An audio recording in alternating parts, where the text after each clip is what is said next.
Salam, hörmətli təhsil iştirakçıları. Əfsanəvi qəhrəman Həncəli Teymurovun haqqında yazılmış Sürəddin Əliyevin kitabının təbliğatında hamınızda xoş gördük.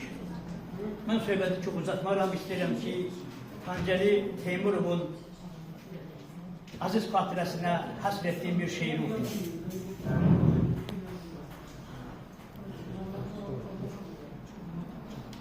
Qəhrəmanlıq rəmzi, qeyrət simvolu, tarix salnaması, həqiqət yolu, azadlıq carçısı, ədalət yolu, ey haqdan doğulan günəş Həncəli.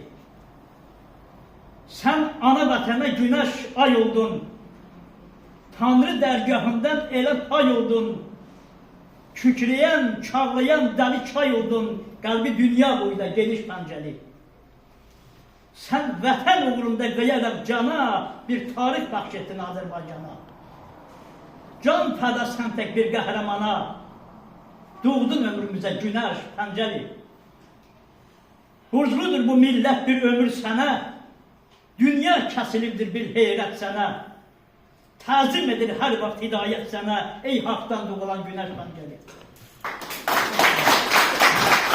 Var olasın.